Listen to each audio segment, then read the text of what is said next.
দর্শক, এই মুহূর্তে আছি ঢাকা মেডিকেল কলেজের ভিতরে। আপনারা দেখতে পাচ্ছেন ঢাকা মেডিকেল কলেজের শিক্ষার্থীরা কিন্তু এখানে অবস্থান কর্মসূচি পালন করছেন। ঢাকা মেডিকেল কলেজের নিরাপদ ক্যাম্পাস ও আবাসনের 5 দফা দাবিতে অবস্থান কর্মসূচি পালন করছেন ঢাকা মেডিকেল কলেজের বর্তমান শিক্ষার্থীরা।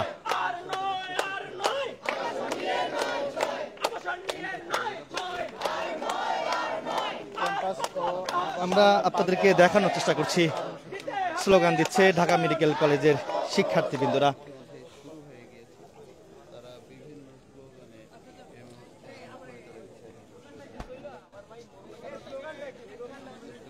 দর্শক, 10:30 বাজে কিন্তু এই অবস্থান কর্মসূচি শুরু হওয়ার কথা ছিল, কিন্তু ব্যানার আসাতে একটু লেট হয়ে যাওয়াতে কিন্তু তারা এই মুহূর্তে এই কর্মসূচি, যে অবস্থান কর্মসূচি তারা সেটি কিন্তু পালন করছেন। এই মুহূর্তে ঢাকা মেডিকেল কলেজের এখান থেকে কিন্তু দেখানোর চেষ্টা করছি সরাসরি।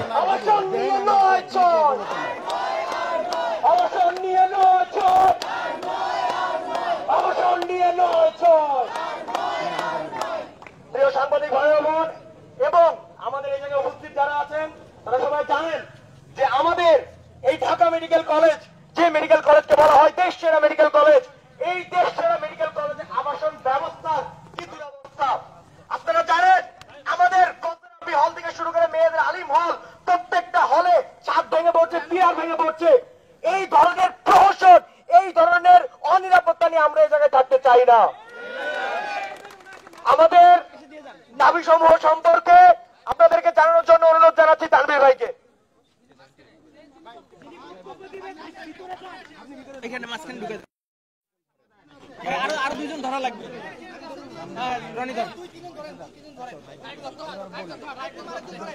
ভাই আপনি রাফসান ভাই নেন, দুই একটা রনি পিসা ওই দিক থেকে নেন। আমার কাছে নেন।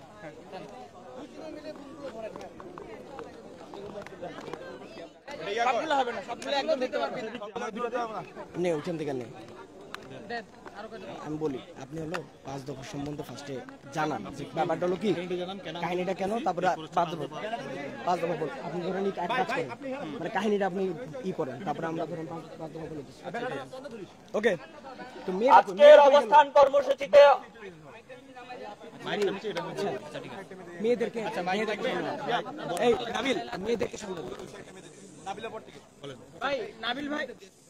আজকের অবস্থান কর্মসূচিতে অংশ নেওয়া আমার সহপাঠী বন্ধুগণ এবং সিনিয়র জুনিয়র এবং সাংবাদিক বন্ধুগণ সবাইকে জানাচ্ছি আমাদের অবস্থান কর্মসূচির পক্ষ থেকে অভিনন্দন।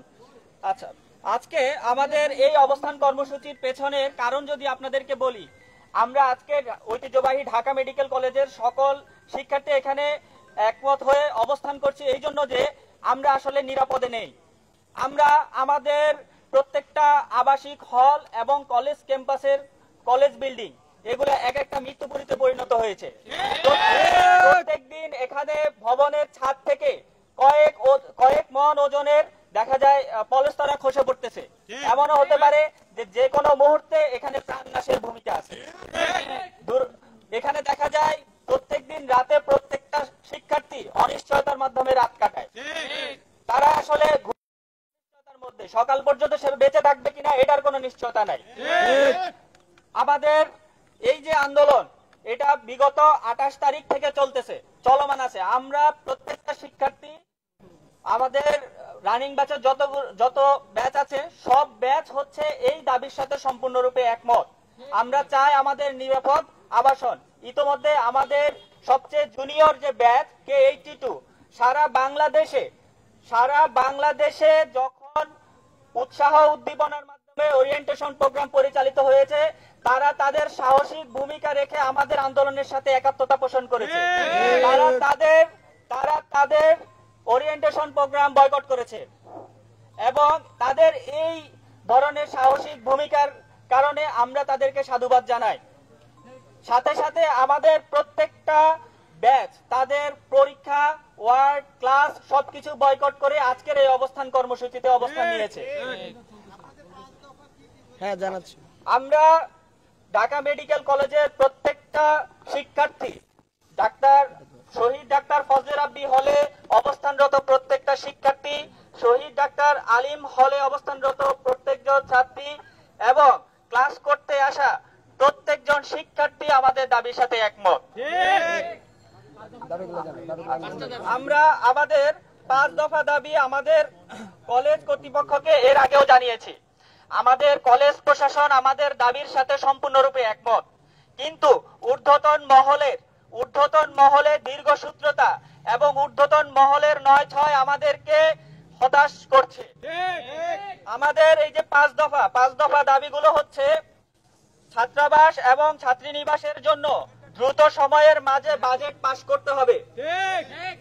নতুন আবাসন ব্যবস্থা তৈরি করার আগ পর্যন্ত বসবাসের জন্য বিকল্প আবাসনের ব্যবস্থা করতে হবে। 3 নম্বর দাবি হচ্ছে নতুন আবাসন এবং বিকল্প আবাসনের বাজেট পৃথকভাবে পাস করতে হবে। দ্রুত সময়ের মধ্যে দৃশ্যমান পদক্ষেপ গ্রহণ করতে হবে। 4 নম্বর দাবি পুরনো একাডেমিক ভবনের ঝুঁকিপূর্ণ স্থাপনা পরিত্যক্ত ঘোষণা করে অন্যত্র স্থানান্তর এবং নতুন ভবনের জন্য বাজেট পেশ করতে হবে। 5 নম্বর দাবি কার্যক্রমের অগ্রগতি পর্যবেক্ষণ এবং স্বচ্ছতা নিশ্চিত করার জন্য শিক্ষার্থীদের মধ্য থেকে প্রতিনিধি নিযুক্তকরণ এবং প্রয়োজনীয় ব্যবস্থা গ্রহণ করতে হবে। আমরা এখানে বলে রাখতে চাই, ইতোমধ্যে স্বাস্থ্য শিক্ষা অধিদপ্তরের মহাপরিচালক স্যার আমাদের ঢাকা মেডিকেল কলেজের শহীদ ডাক্তার ফজলে রাব্বি হল ভিজিটে গিয়েছেন, কিন্তু উনি আমাদেরকে যে আশার বাণী শুনিয়েছেন, আমাদের নতুন হলের জন্য যে বাজেটের কথা বলেছেন, সেটা আমাদেরকে হতাশ করেছে। উনি বলেছেন এখানে 2-3 বছর সময় লাগবে বা আরো বেশি সময়ও লাগতে পারে, কিন্তু এই 2-3 বছরের মধ্যে একটা অনাকাঙ্ক্ষিত ঘটনা যদি ঘটে, একটা লাশ যদি ফজলে রাব্বি হলে পড়ে, সেটার দায়ভার কার? আমরা মাধ্যমে কোনো দিন কাটাতে চাচ্ছি না।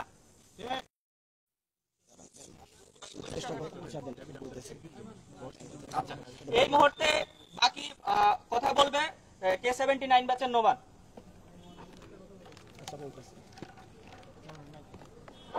আসসালামু আলাইকুম।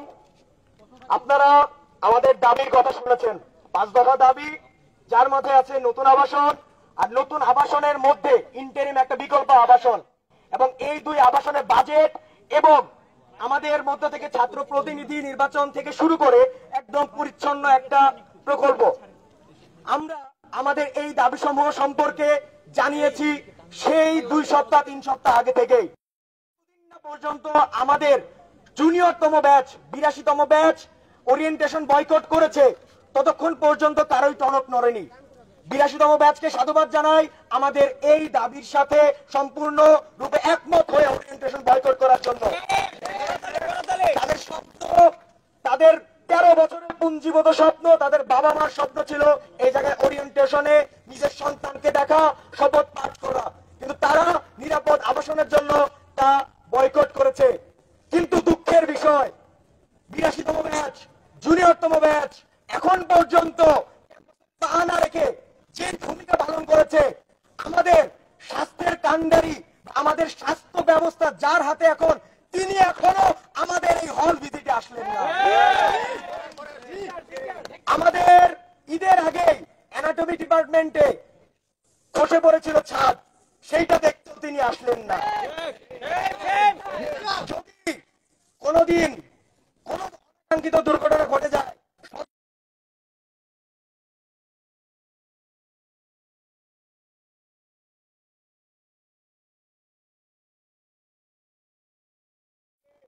অনাকাঙ্ক্ষিত ঘটনা ঘটার আগে আপনি নিজে আসুন, করুন, আপনি আমাদের দাবিগুলো বাস্তবায়নে যথাযথ ব্যবস্থা গ্রহণ করুন। আমি আবারও জানাই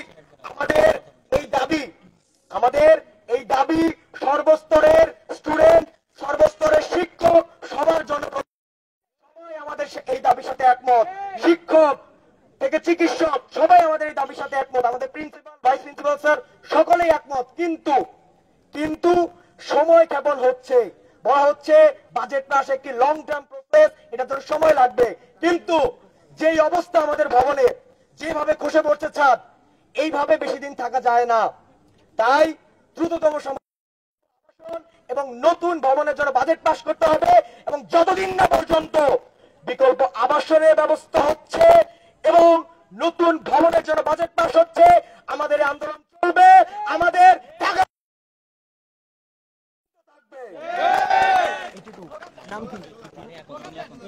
আমাদের